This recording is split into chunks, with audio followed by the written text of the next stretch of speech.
Thank you, everyone. Thank you, everyone, for coming in. Appreciate you traveling in this unsuspecting crazy weather that we just had the last 2 days.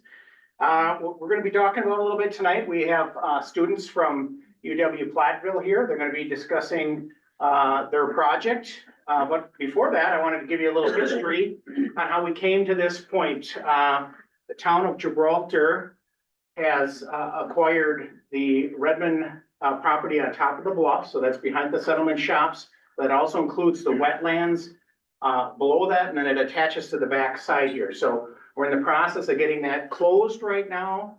Part of that acquisition was it has to be used for parkland only. So we didn't acquire it for development, it was acquired specifically for a park. It was part of the agreement, and it was agreed upon by the board as well as the electors. The electors approved this with the condition that it only be done by grants and donations. So we were able to acquire this $1.5 million worth of property through grants and donations. So that it alone is its own speed, yes. With we all of a sudden have this property, which is 125 acres. So we have a current 27-acre park, and now we have another 125 acres that's going to be attached to it. So we now have about 150 acres. With that 150 acres comes the ability to try and utilize it for guests, for our own residents, to be able to view back there, to be able to travel back there, to be able to get from our downtown all the way up to the settlement shops safely, to the people that are building houses up there now, that they can get down and enjoy our downtown without having to get into a car. They can actually get on a trail and get down there. So currently the town is working on our trail that we have here, and then we put in some sewer system and we have a trail there. So we're working on connecting that section. And then there's another trail that leads up to the upper part of the bluff. So that'll create a nice trail from basically the back parking lot all the way up to the settlement shops. What we don't have is a way to get to the east. We don't have a way to get to Wandering Road, to get to Spring Road right now. So everybody here can enjoy it, but our east side of town, which is probably the largest section of our town, has ability to not be able to get across without going around. That's where the students come in. They asked if we had a problem that they could look at and come up with solutions for. And we said, absolutely, we'll give you this opportunity. So that's what they're going to be talking about. But I wanted to just kind of go over a couple things. We have the land, but there's a process to that. The land is not going to be, here's where they're all going to be. There's going to be a process. Once it's fully acquired, it'll go to our parks. They're going to create a full master plan. They're going to, engage the public. They're going to get feedback. There's going to be a whole process involved. So concepts and ideas is what we're getting right now, and that'll be part of that overall master plan for the park. So we're not just going to wing it. There's going to be a large scale plan that people can view, and this is going to be a part of that. Okay. Let's see. All right, we talked about connectivity to the tree, to the east. And what we also want is so that we have a multimodal trail, that we can get, multiple different avenues. It's not just a walk, bike, hike, but that we can utilize it for all kinds of different recreation, because that was the way the grants were written. It has to be used for multimodal. And 125 acres of land is a lot of land not to be able to see. So if you've been back there, and I know Susan, you've been back there, it's pretty beautiful back there. So we want to give everybody that opportunity to go back there. So I'll turn it over to the students from UW-Platteville, but I just want to let you know again, this is a concept idea that they're helping us create. This isn't going to be installed tomorrow. This is their idea of how they can solve a problem getting us from the west side of the creek to the east side of the creek. And that's the problem that they took on, their challenge, their engineering challenge, and they're going to go over a lot of that with us. And then again, that'll be introduced to our Parks Committee, and then they'll review it. And then there's steps to that. Then there'll have to be a full engineering process, exactly what weight, stakes, things like that, that would be in the future, as well as implementation and how it's going to get paid for. So this is the concept, and I'll turn it over to you. Thanks, Travis, and thank you guys all for being here tonight, especially with the weather. We really appreciate it, and really excited to share what we've been working on. So as he said, we are a team of civil and environmental engineering seniors graduating from UW-Platteville, and during our last semester, we have something called senior design. And what that is a chance for us to work on a real world project like this and really apply all the skills that we've gathered during our college education and then apply that to something. And this really helps us also prepare for our work after college. So we're so grateful for this opportunity and to be working on a project that's going to make such a large impact. Before we start, I do want to ask, we have time for questions at the end, so please hold your questions until after the presentation. And like Kristen said, we are Driftless Design. I'm Josh Hahn. I am from a small town northwest of Milwaukee. And then after graduation, I will be working with KL Engineering out of Germantown, Wisconsin. My name is Jonathan Rhodes. I am from Northern Illinois, and I will be working with Helm out of Freeport after graduation. I'm Monica Zins. I'm majoring in civil engineering with an environmental emphasis. I'm from Minnesota, about 40 minutes north of St. Paul, and I'll be working for Kimley Horn in Quebec, Minnesota. I'm Kristen. I'm an environmental engineering major from Southwest Wisconsin, and I'll be moving to Baraboo after graduation to work with MSA Professional Services. So before we get started, I'm going to walk you through what we'll be going over today. So we'll start with some background and the existing conditions of the project. Then we'll head into the regulations that guided our design. And then we'll speak on the hydraulic analysis that was conducted and some conclusions that were drawn from that. And then we'll look at the trail route that we have designed and the different surface types that we were looking at. Today we'll be presenting an at-grade trail and an elevated boardwalk surface. So then heading into the boardwalk design and the actual construction process behind that. And then we'll also provide a preliminary cost estimate and then wrap up with conclusions and recommendations for moving forward. So here we are in Door County. This project is a part of a larger trails initiative, the Egg Harbor Trails Initiative. This project has a goal to connect Egg Harbor all the way up to Peninsula State Park. It will feature a network of trails, multimodal. It'll just provide residents and tourists with the ability to explore the Door County area, restaurants, lodging, jobs, education, and the different parks throughout. Then our project, we're looking closer in the Fish Creek area that's outlined in yellow there. Our project area is focused, as Travis introduced, in that red box there, connecting Spring Road and Wandering Road to the existing trails in green. So right now, Spring Road has speed limits of 35 miles an hour that increase to 45 miles an hour just around Wandering Road. There's also only one shoulder on one side of the road.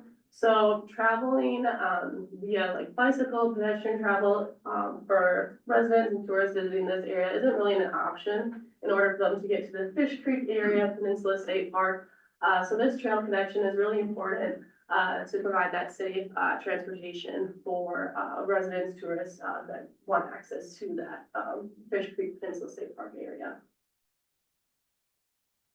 So then, as I said, also speak on the regulations and guidelines that we followed for our design. We met with and looked heavily at the following: Wisconsin Department of Natural Resources, the Wisconsin Bicycle Facility Design Handbook, the Outdoor Developed Areas Accessibility Guidelines, Door County local ordinances, and Wisconsin state building codes. So one of the first things we did as a part of our project was come up here to Door County and get our feet on the site to see what kind of existing conditions there were, and that really helped guide our design going forward. So one of the first things we noticed was the soft conditions of the soil. And we visited during September, which was the drier season around here. So the fact that the soils were still soft during that time really tells us that we're gonna need to be looking at some sort of elevated trail to make this passable year round. So as Travis said, it's also a wetland area. So that was another reason that really pushed us towards some sort of elevated trail so that we can help preserve that existing habitat. Something else that we noticed was the dense vegetation. So this is such a beautiful area and it will make a great area for a trail. But due to all these trees being so close to each other currently, there is going to need to be some sort of clearance so that a trail can be placed through this area for everyone to be able to enjoy it. And here we have a photo of Fish Creek. So many of you might notice this is a lot smaller looking than Fish Creek that's passing through around here. So this is closer to the mouth of Fish Creek, way farther upstream. So it's a lot smaller than we anticipated at the beginning of the project. So this whole bank here, when that whole muddy area is flowing full, is only about 10 feet wide. So we initially thought that we would need an entire bridge structure to cross that creek.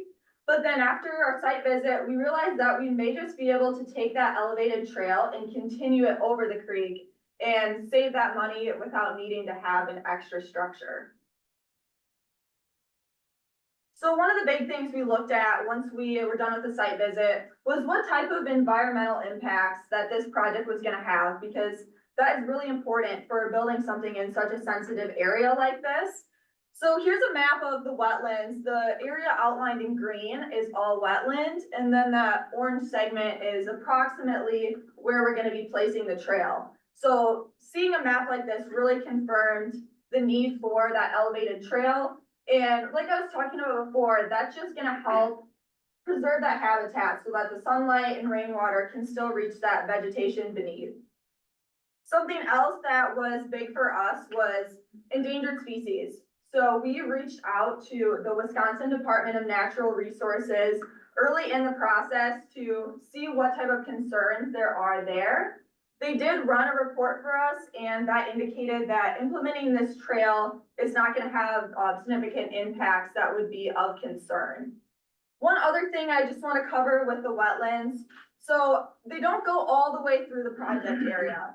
So something that we looked at was using elevated trail just for that wetland area, and then maybe using an at-grade trail outside of it, because elevated trails are very expensive to implement. So using an at-grade trail where an elevated boardwalk isn't necessarily needed is going to help save on the cost quite a bit.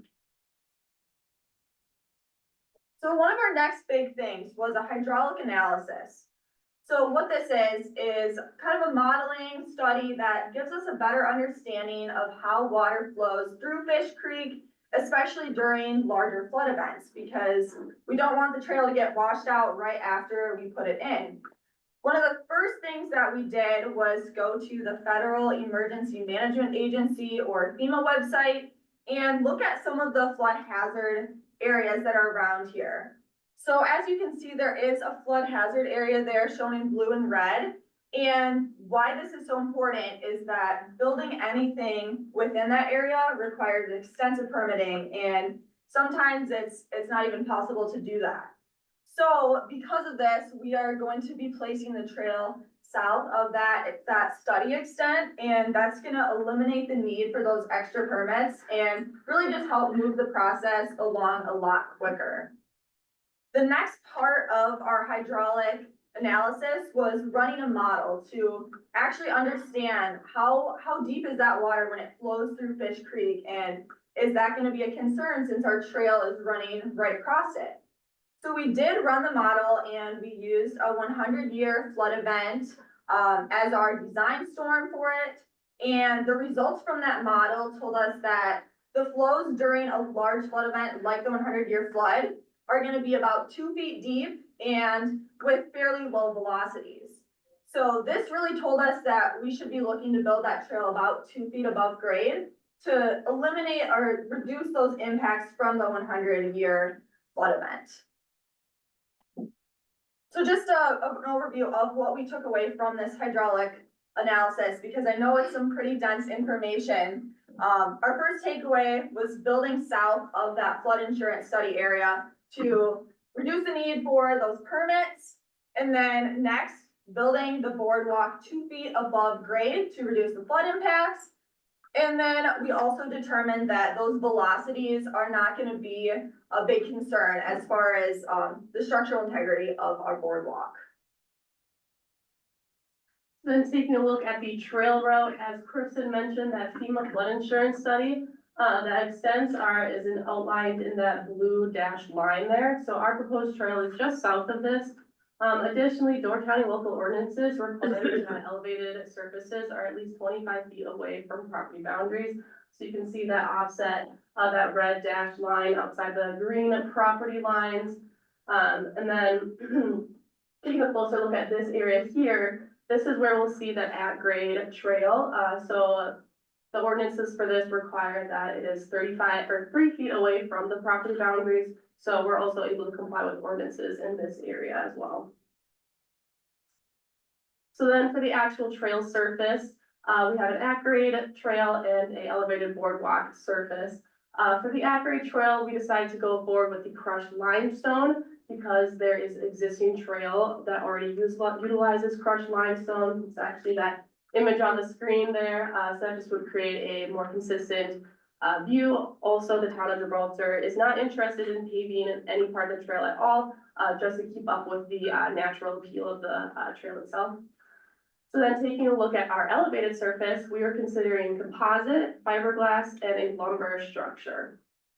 This image here is of composite. This was considered for its more natural appearance, and it's also a lot easier to maintain. However, it was very quickly ruled out as it's not able to support the required loadings of this trail. So we had to look more closely at the fiberglass surface here. So this would feature a fiberglass deck with kind of a bridge structure as part of it. This would allow, we consider this for its ability to let sunlight pass through for vegetation underneath. Also, it'd be easier for water to pass through. It does have a high design life and it is pretty difficult to maintain. So then we started looking at the wood boardwalk structure, which is a lot more cost effective than fiberglass. And it also obviously has a very natural looking appearance, which we know is a very important quality for the Door County community. So ultimately, we did decide to go forward with the wooden boardwalk structure with further discussion with Travis. And we also conducted an alternatives analysis that indicated that this would benefit the community in the most way. So then taking a look at where those two surfaces would be placed, we have the elevated wood boardwalk surface in the center there, the 950 feet in length, and then the crushed limestone on either side of that elevated boardwalk surface, totaling 450 feet in length. So then moving into our design, we reached out to Travis to see where the most likely funding source would be. And he indicated that we would most likely be using TAP funding or transportation alternatives funding. It's money set aside by the federal government through the bipartisan infrastructure law, which was over $100 billion set aside for different infrastructure projects throughout the nation. And then in order to receive that funding, you have to apply and be selected. And then it works on a reimbursement basis. So the town of Gibraltar would pay up front. And then as time went on, they would be reimbursed at 80% of what the project cost was. And then this is actually an image of the Yahara National Trails Project. It was a TAP funded project, and it could be similar to what this project could look like in the future. And then moving more into like the design and structural side of our project, we decided to go with helical piles shown here, which are these silver rods. They basically act as like screws going into the ground to support your structure. So that way then we could mitigate the impact on the wetland areas. And basically the shaft and the number of threads per feet would be determined by soil borings. So basically determine how much the soil could support. So that way then the structure was adequately supported. And to install it, we would use an excavator and it would just basically be drilled in like a screw would be. And then moving into our actual design and the dimensions and why we had to choose it. We have a 12-foot wide boardwalk from face of rail to face of rail because we have to accommodate for bicycles. And then it would also be designed so that way then it could be used as a UTV for maintenance or emergency purposes. And then we have a 4-foot railing because we are more than 2 feet above grade. We have to have a railing and we use 4 feet to balance cost and safety. And then our superstructure would be the railing and the decking. And then the load would go from the deck down to our substructure, which would be our joist, which would run the whole length of the trail. And then down to our beams and then our helical piles. And the space between one set of helical piles to the next would also be 12 feet. So next I want to talk about the schedule and where our cost estimate is going to come from. So we're gonna start by mobilizing into this area. So we bring in all of our materials as well as our excavator. We're gonna clear and grub the area, getting ready for the far side, which is that west gravel path that Annika spoke about. We're gonna set the helical piles and the boardwalk coming out towards the east, lay the gravel path, and then leave with the total working days being 34. So what is clearing and grubbing? This is a very large corridor, 25 feet wide by roughly 1,500 feet long. We're gonna bring in an excavator, and also, like Kristen talked about, the soil is very weak. So we also estimated that excavator matting would most likely be needed. So the clearing is just moving all the trees out of the way, or knocking away the dead trees. And then the grubbing is only in those locations where there might be root systems where the helical piles will land. So our limestone path, which is on this far west side, as seen in this picture here, is gonna be done first. So the excavator matting, which was laid to do the clearing and grubbing across the way, will be left so that skid loader can get across there and lay that quick 50 feet of path. Then the elevated boardwalk will be built linearly towards the east, and those excavator mats can then be pulled up as they come out. And then lastly, that little bit of crushed limestone, that 400 feet can be laid, and that will be done. So next I want to talk about the boardwalk. How are we actually going to build this thing? So as Josh talked about, these helical piles need to be laid first. So the excavator's in there, it's pulling up mats, and it's laying these helical piles. Next, the first crew can start laying and setting these beams, which gets ready for the joists. The same guys that are doing the beams will also be laying the joists. Once these guys get ahead, the next team can come in and lay the deck. And then lastly, the last crew is able to lay the railing and the posts. And the reason that we set it up like that with the 3 different crews is so that they could build simultaneously and be efficient and cost effective. So I also want to talk about maintenance. It's very important. This is a lot of money, and we want to obviously max out the lifespan of our lumber deck. So we recommend that to max out, to try to get closer to that 25-year, instead of that 10-year, we recommend staining every 3 years, as well as a full restoration, which means stripping and replacing faulty boards every 5 years. So wrapping that all up, our estimate came in at $940,000, and we were able to reach out to a real contractor that does this every day, Whitcraft Boardwalks, and they gave us a professional estimate of $1.1 million. We're very happy with this. We were very close to their estimate, as well as the fact that we believe the only reason that theirs is slightly more is they only do steel superstructures. So their top is the same as ours, the superstructure is the same as ours. Their substructure is only steel. So we believe that their price is inflated a little bit due to that. So lastly, wrapping it all up with all of our costs included. So that $940,000 did not include the maintenance, just to be able to compare with Whitcraft. But wrapping it all up, so our maintenance is gonna come in at $278,000. Our labor, which includes the labor to just build the boardwalk, is $400,000. The limestone path includes the cost of the skid loader as well as hauling in that rock. The pre-construction is the mobilization and the matting.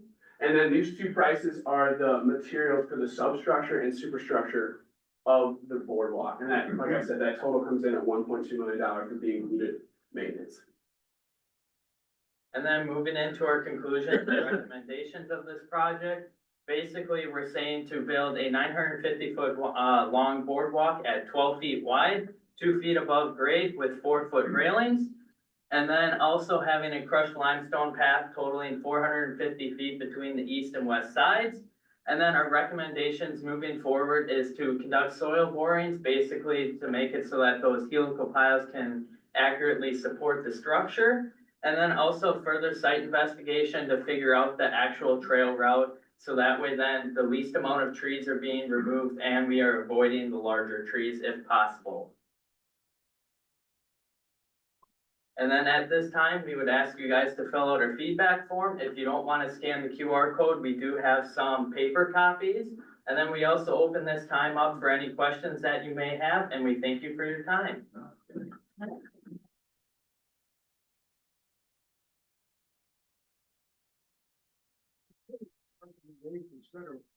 making out of wood, which lasts 25, could you use compressed plastic, which would last 500 years? And you wouldn't have to worry about the maintenance of it put a coat of such and such on, especially up here where you got the snow and the wet and like that. I know it's more expensive, but it might last in the long run.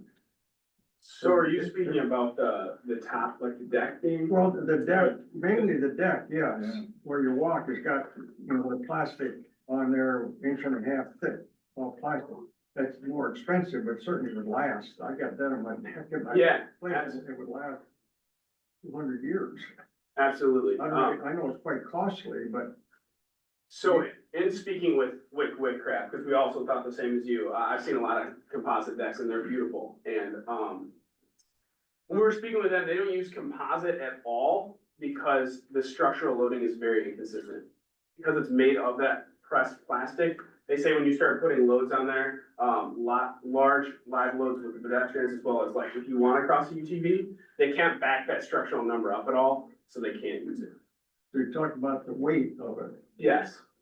So Like, anything going on top of the deck would, not have, the loading of the board itself could not support it accurately. So they can't use it within like, consulting work. with the larger, like we said, the UTVs. And the other, the Redmond property, that's not across, there's no Redmond across Spring Road, is there?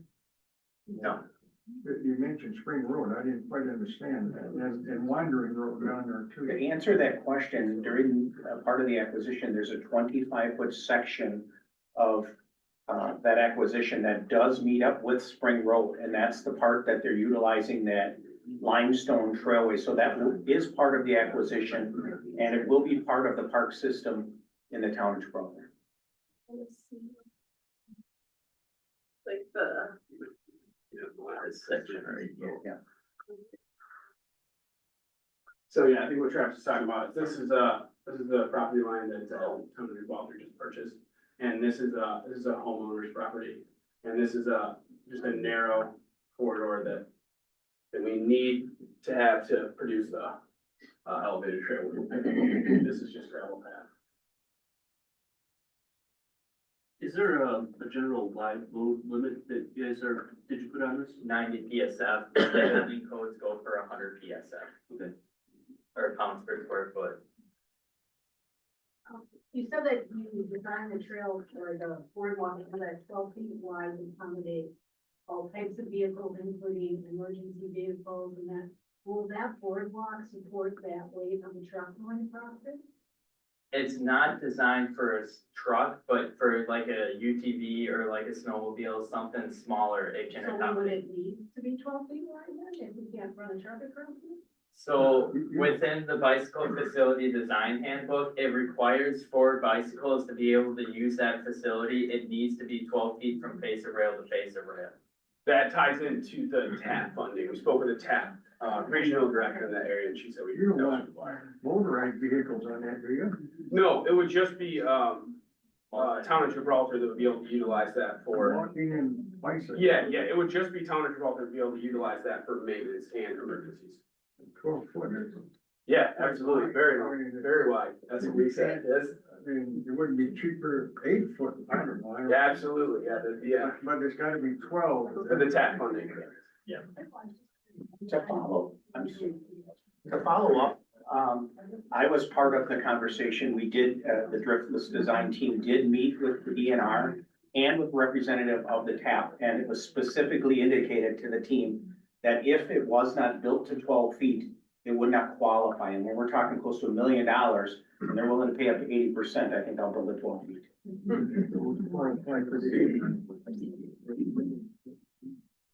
That maintenance cost you had in your pie sheet, was that annually? No, that is, I'm sorry, I should specify that, that's for the entire design life of the lumber, so 25 years. So if it didn't last as long, you would shave some of those numbers off. 25 years isn't very long. Did you, consult with the folks from the Ridges at all? We did not.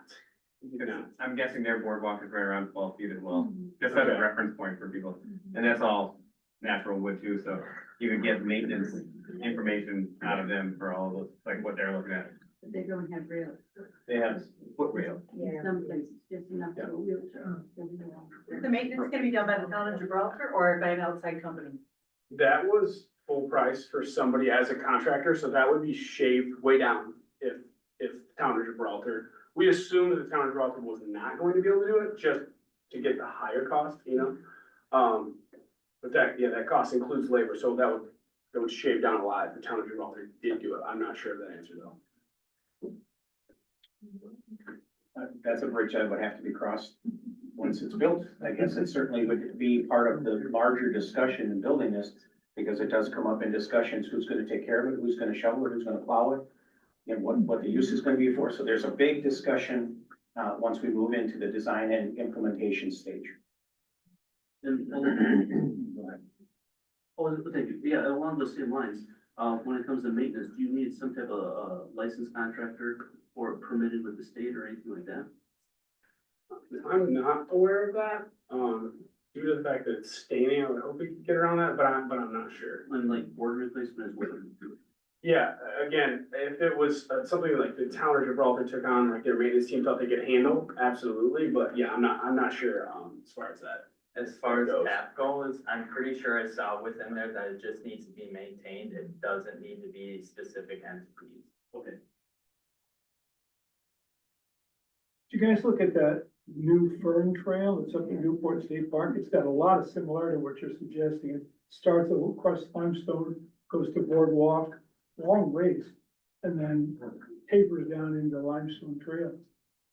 It's brand new, maybe a year or two old, something like.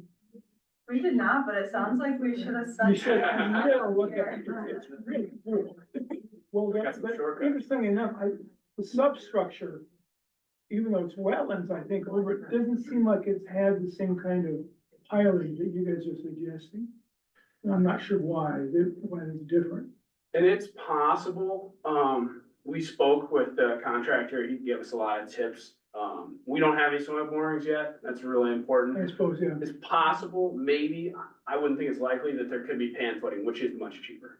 That's what they use, I think. So, pan footing, that'll go Exactly through a what structural I think you use engineering, up and in- then, but that'll shave, that's a big, It's significant. a large cost item. Just wondering, I don't know if you have a slide, is it possible to zoom out and see how this fits into the larger?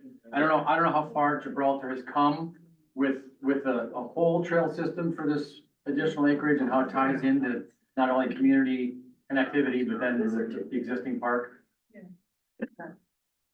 Well, I guess I can answer that question. The Redmond family had installed a lot of trails on their land prior to offering this for purchase to the town. So they already had existing trails that made very little effort to bring them back up to, you know, a heavy travel portion. That takes you all the way down. Can you go back to the last slide where it has the keep going until, that one. If you look to the very left, right under the T on Trail Road, you actually can see the existing trail. And right where that turn is there is actually where it goes up the bluff. There's already a trail that goes up the bluff, and then on the top part, because there's some very nice natural prairie land up there and some really nice hardwood. So the trail's already existing. A little bit further about where the T is, when we installed the sewer lateral for phase 1 of the TID project that's up there, when we had them reclaim the property, we had them already put in a trail system there. So if you go back there now, it's already installed. There's already a pretty good, I want to say almost 1,000 feet of trail installed at that point.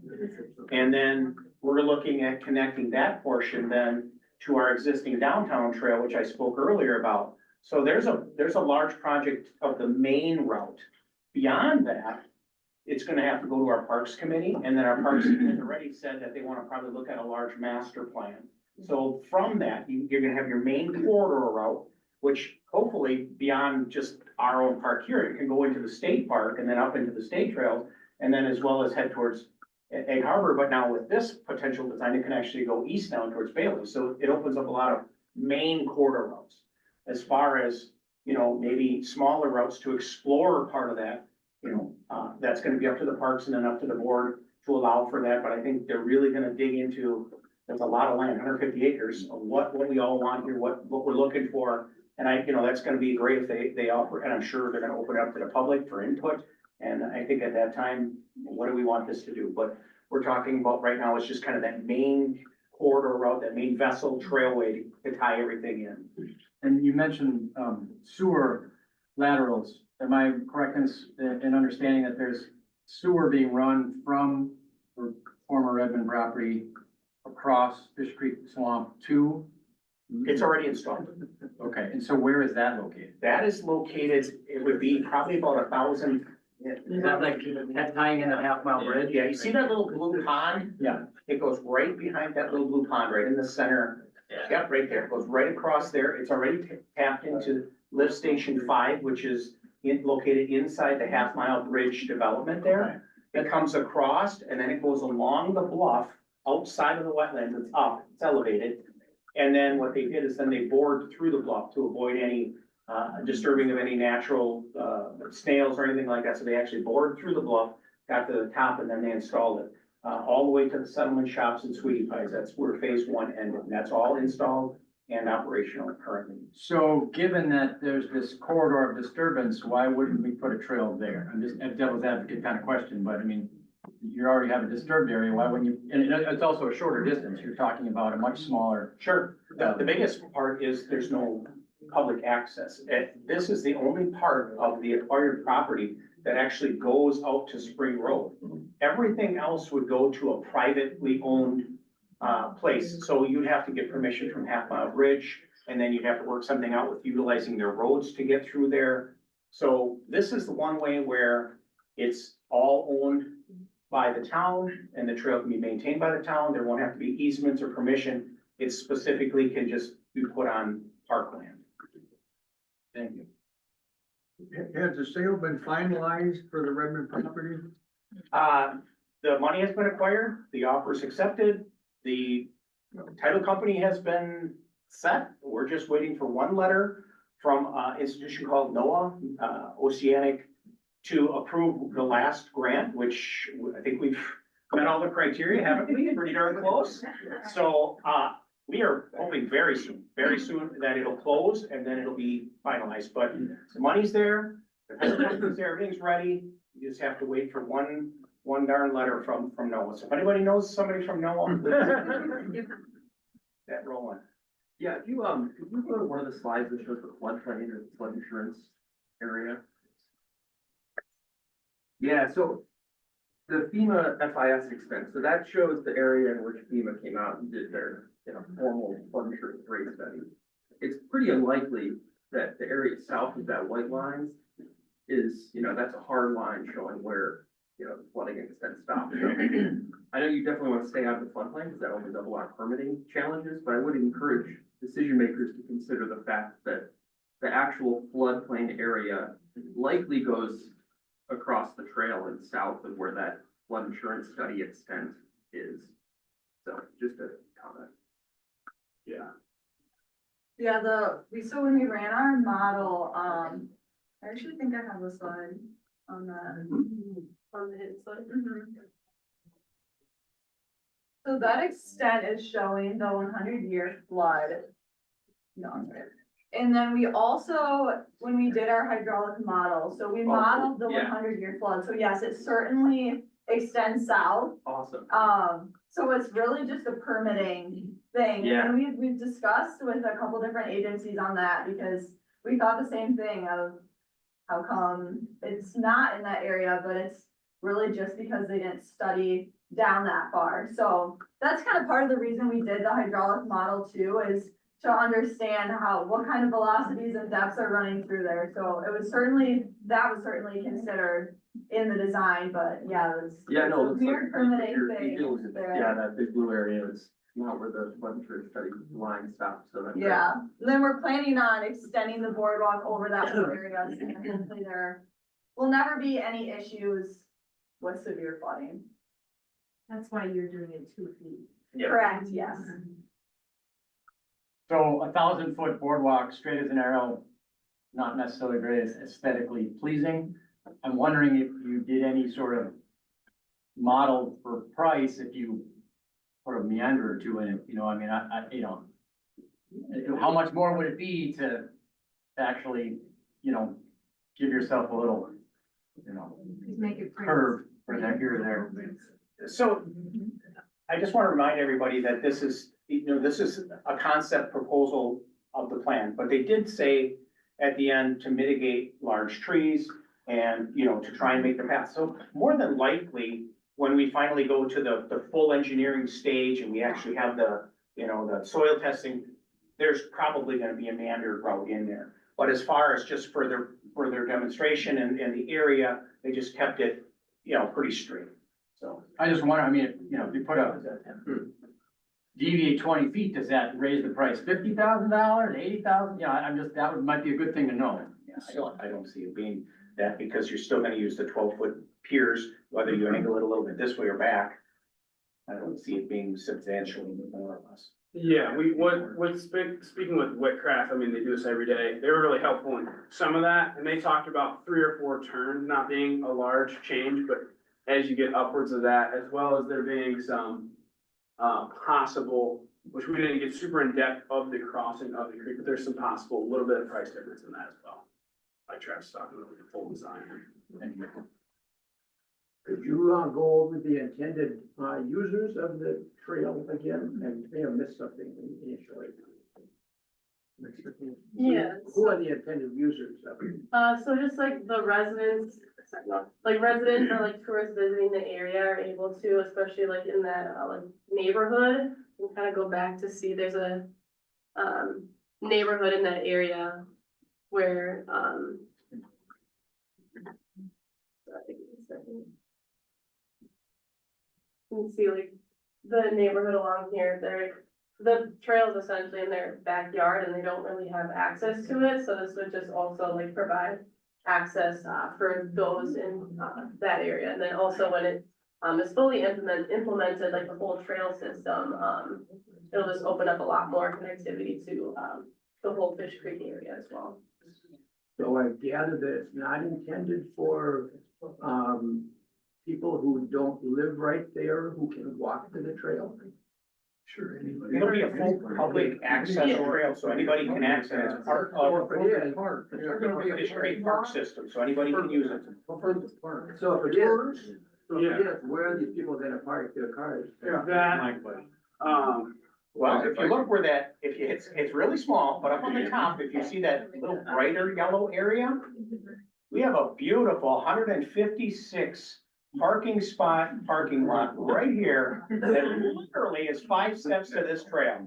So you can actually park here, as well as part of the sanitary sewer install. They actually installed the sewer across the intersection from Hidden Blossom that actually takes you into that parkland, and there'll be a park area there as well. So up on top of the bluff, there'll be parking area, and then the town already has a beautiful park area down here. So access, yep, exactly, and access to it's already established now. You can already enjoy our butterfly trail, and hopefully we'll be able to connect very soon to the next trail, which we'll talk about later tonight at the board meeting. And then this would only be another option to take us to Spring Road.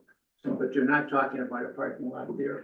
There'll be 2. There'll be one that's existing and then No, another I'm one. talking Wandering Road. He's talking one. I'm talking I Wandering Road. don't necessarily think that there's any land right there for any parking on that. So you probably have to. Where's the second parking lot?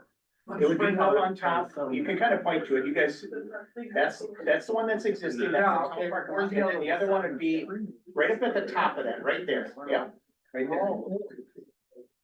And then that'll be direct access off of Cherry Lane, and then it'll go out, it'll turn, and then it'll go to the park. So assume this trailhead could be marked.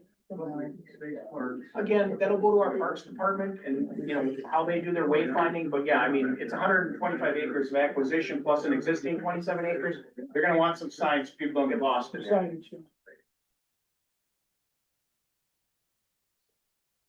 So the user types again are pedestrians and cyclists, and I heard UTVs. What is UTV stand for? Well, first of all, and started getting into that, they designed it for what the standards would be for the TAP grant and for us to be able to apply it. Any type of that discussion has to go to the Gibraltar Parks and then to the town board to find out what they would allow for that. So that discussion hasn't even taken place yet. But they designed it with the ability for us, in case there's an emergency, that we'd be able to get our UTV back there for a rescue in case. What is a UTV? Like a side by side? Yeah, like a. Like a gator? Gator. Yeah, like a gator, like a six-wheel gator. Again, it's not really designed for snowmobiles, it's designed for a UTV or cyclist. It's multimodal, designed for that. They could go on there, but again, that has to go to the parks and whether or not that would be allowed. So it's a discussion that we can have tonight that's not even relative discussion at all. It is designed that it would be able to handle that. It definitely designed that if there's an emergency back there and we're 1,000 feet off the road and somebody breaks a leg, we don't have to cart them out through the woods. We can get back there, get them on a longboard and get them out of there. If you look where the yellow area is, that's the acquisition parcel. You can see it's a vast area of land, and the green line is the existing trail that we're trying to put in right now. Part of it's there, part of it we're gonna be adding.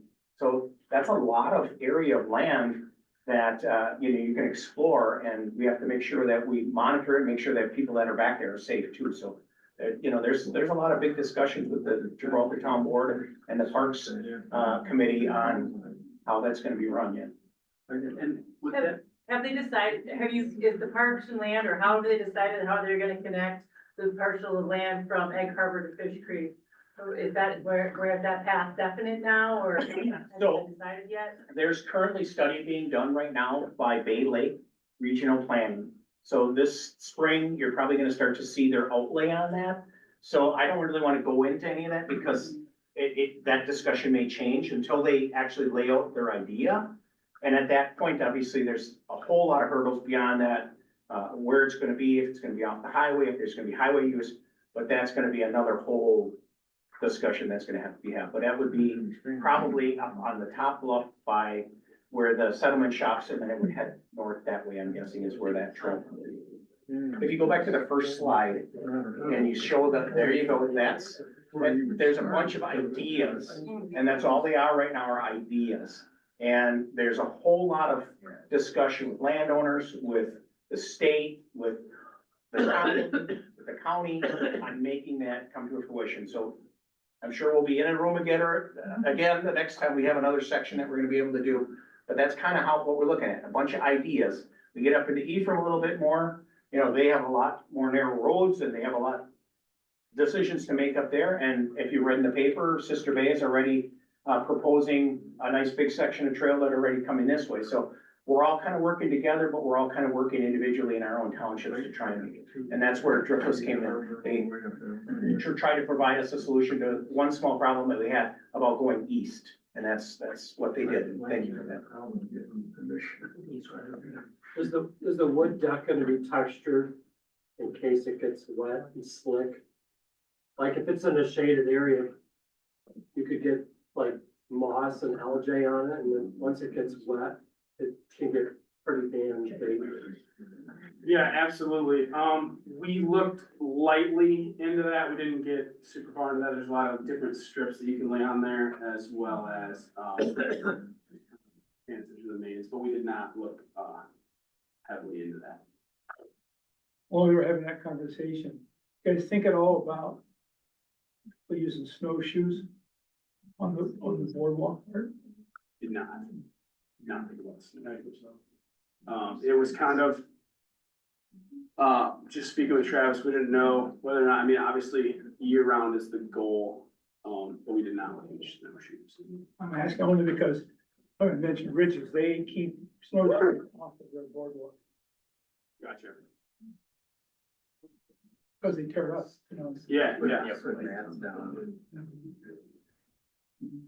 Or you can just carry them across the bridge. And this may be a discussion when we get to the full engineering, because if they maybe have to grow just a little bit further to get the little piers in there, there may be a path that when it's frozen, that they could walk next to. That's what the be able ridge to have is. wayfinding. So there's a bunch of discussion that the parks will talk about, the board will approve, but I think I think that'd be smart, that's what the ridges do, they keep snowshoes just the side of the trail.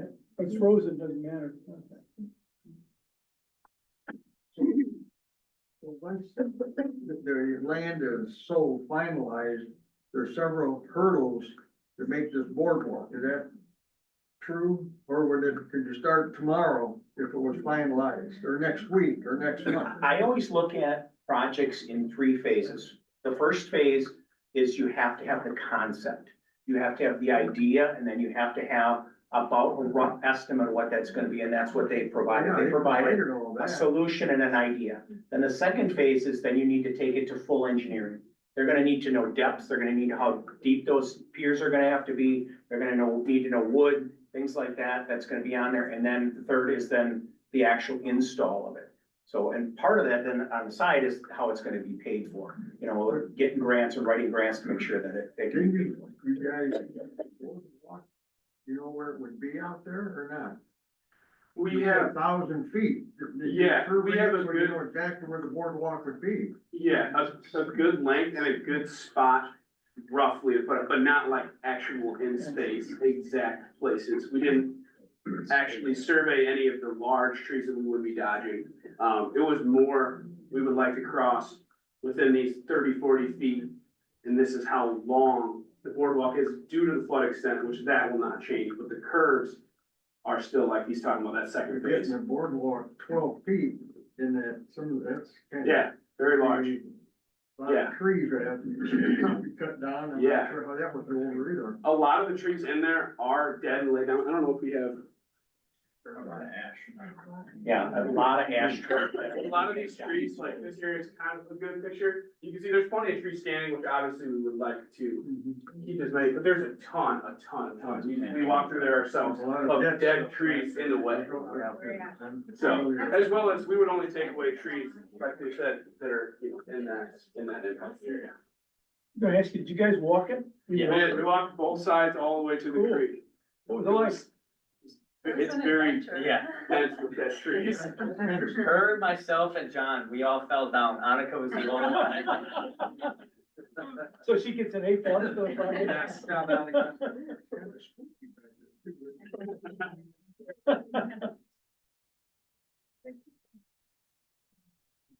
You envision some type of bump outs for people that want to park, you know, walk 500 feet. I'm thinking stroller, child, go out 500 feet, overlook the pond and come back. There seems to be a lot of, you know, I don't see that in yours, but I imagine that would be something that would evolve, I guess. That would be a, separate cost item, but we don't think it would be a ton of extra money, but we did not, that was mentioned. We didn't get to it, but that's a great idea, especially with a 1,000-foot boardwalk, you know, a spot that's really great, maybe over top, Fish Creek, there's a, you know, bump out with the. Go back to your helical pier, slide once. And then while he's bringing that up, we did kind of think about it, but with the The time one that span of shows only the one three semester, we Not couldn't that look one. Yes. into everything that we wanted to do. So it's nice in a 12-foot section like this, you can see the 3 piers. If they just extended to a 4th, they could jog out and actually have a section where people could rest on some benches. It would be very minimal to be able to engineer something like that.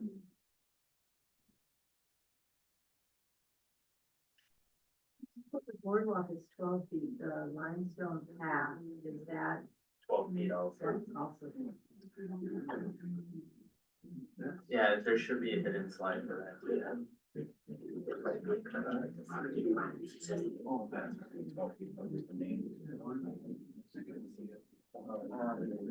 Again, to design a trail that would meet TAP grant writing ability, it would have to be 12 feet.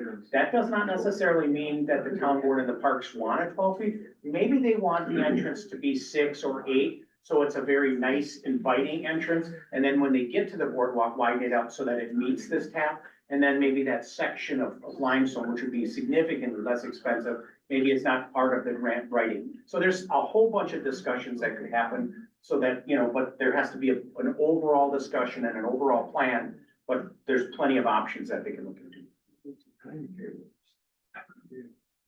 What's the timetable? Do you have any idea from get the land, and start TAP grants are, When they're starting TAP 5 grants are, years, yeah, 6 TAP years? grants are issued every year. So every year, there's a 2-year cycle, so you're able to apply every 2 years. So if we were awarded a grant and, you know, the board approved the awarding of the grant, then it could move very quickly. In fact, we're working with the state park currently on, I think, what about a 7-mile trail, 8-mile trail? It's a significant trail from Ephraim all the way to the high school and around, and then back up to, so that grant was a part of that, this last year's TAP process, which is like a 7-mile section of trail too. So this is one section, there's a whole lot of sections that we're working on in different pieces of it. I was surprised at your timetable. It seemed really short to me. Were you guys surprised at that 36 days or something? Yeah, that was with, like I was talking about the 3 crews as well. Yeah, It'll get depend that. on a real life contractor, what they decide. That was always kind of the trick, was like, how do we accurately present this schedule and this cost item? When we don't know how the contractor's actually going to build this thing in real life. But we spoke with, again, the Whitcraft, they can lay 150 to 200 feet a day in optimal, with a 2 to 3 man crew. So I mean, once they get it all set up and they get in there, it's faster than, I was very surprised as well. I just wanna see one of those vehicle piers get driven in. Yeah. Be a lot of, It's a rock. It was like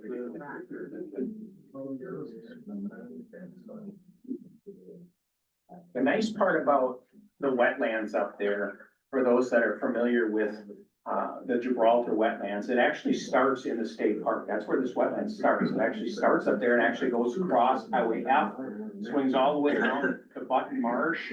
And then at this point, that's why it gets so wide, because it's a natural filtration. Once that water comes down there and it's run through all that, it's a nice big area of natural filtration before it actually then ends up in the bay, kind of down by Mount Lake Jet. That's where it feeds out. So the wideness of this area is very important to preserve, because it's a natural, like I said, a natural filtration. We don't have to clean that water. Naturally already does that. So 1,000 feet, and that's also why their hydraulical study does not show where heavy water is gonna be hitting those piers, because by the time it gets there, it's dispersed out, so it can naturally filter itself into the creek. Correct me if I'm wrong, I'm not an engineering student. Are you able to drill those pilings right through the escarpment we're all sitting on? So we kind of looked at it, and that sanitary project had 8 feet and they didn't hit bedrock, so we're assuming that you're not gonna hit bedrock there, but then without soil borings, we don't know for sure. And if you hit bedrock, then you're most likely gonna be using, pan footings right onto the bedrock. Which is cheaper. Yes, more cost effective. So just food for thought, when they installed the sewer, they were actually down 25 feet and they had no bedrock. So that probably at one time was a very deep, and it has filled in over the years.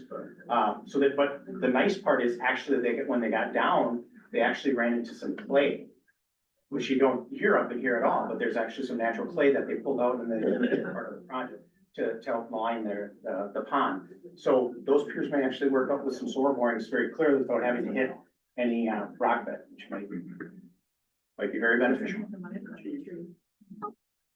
You know, we have a lot of natural meandering paths in our parks, and Peninsula Park, and Right On has a natural path. And we were just wondering how you made the jump from your limestone to the structural boardwalk. Like, what was your main reason for the structure? I guess our main reason for that was just that we wanted to keep it out of, the wetlands and help preserve that. But then also elevating it above, those larger flood events, so that hopefully there's just not any damage to it when there's a lot of water sitting in there. So we don't want sitting water on that trail. So that was our biggest reason, along with preserving the wetlands. To segue from that too, when we had listened to the granting people as well as the county, they also indicated that inside that wetlands, you cannot put anything that's not a natural thing. So you could put maybe wood chips but that's gonna eventually just wash out. So elevating it then would preserve the ability to get through there. And then as it's soaking wet and you're knee deep in mud, nobody's gonna wanna be taking that trail. So that's why they came up with this solution. Yeah, as well as DNR just really does not like you to mess with the flow. So if you build something up, you know, like you wanna build it up out of the water, but that creates, like a berm, dam. So then the DNR was very happy when we decided to select that.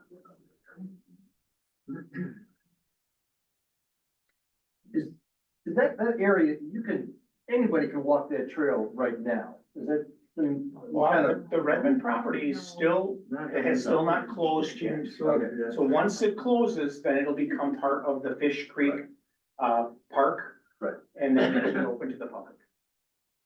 Just some, so that green trail is there now. Parts of it. Parts There's of a it, yeah. section from the Up pond, to like right here is completely paved, Yeah. and then, it's completely, crushed sorry, limestone. crushed What's limestone. limestone, yeah, And then, and then what? And Yeah. then from the brighter yellow area, it comes in probably a couple hundred yards and then it loops back around. It's called our current butterfly trail. And then we have a clearing right now that was cleared to connect those two. And then that's what the board's working on right now, is getting those two connected. Hopefully we'll have that done by spring. And then that'll take you all the way down to where it curves and then goes up the bluff. And then once you're up the bluff, then there's trails that's already existing that we'll have to maybe just add a little bit more limestone or just scrub them a little bit, but they're already existing. And then that'll take you to that upper parking lot as well as to Choke Cherry and then to the settlement shops. Well, I had an opportunity to do the walk with the trail development team, and I must say, it's really a pretty piece of property. When you get up by that pond and overlook, you wouldn't think you would totally forget that downtown Fish Creek is there in the summer with this hustle and bustle, but it is really a chance to get away from everything, and it's quiet, and it's very nice. So. Yeah, so the green line kind of indicates where the bluff is. So there's about, So it's sitting beneath the. yeah, so this is, but it's also out of the wetlands. So along what happened is the natural, bluff had fallen over the years and created basically a ledge. So that trail's up on that ledge and the sewer's up on that ledge, so it's out of the wetlands. So as you're walking, you're probably about 30 or 40 feet above the wetlands and you can actually view the wetlands. And then when you get to their design, you'll actually curve and then be down to within 2 feet of that. So you'll be able to see that natural, wetlands. I'd bring up that picture with the wood boardwalk that you have that kind of winds through the woods. I mean, when I saw this is exactly what I envisioned, is the one on the right.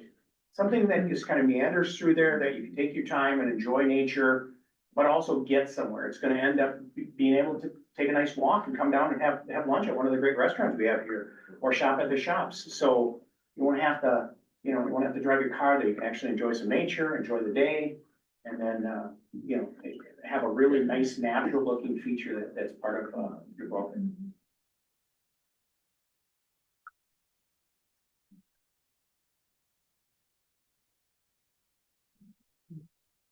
The Driftless team, obviously, it sounds like they are going in different directions with some amazing firms, but any questions in the future, if you have, please, you're more than welcome to contact my office. I'm here. There's a design team that we're all kind of working together. Susan from Egg Harbor has been very active in this. The Superintendent of the State Parks, Eric Hyde, is here. He's been very active in his trail system that's up there. We're always available. We're always open to answer questions and watch, because we have a lot of stuff going on right now. Watch for our events, watch for our, public informational stuff. Stop on by and, we'd love to hear what you have to say. Thank you.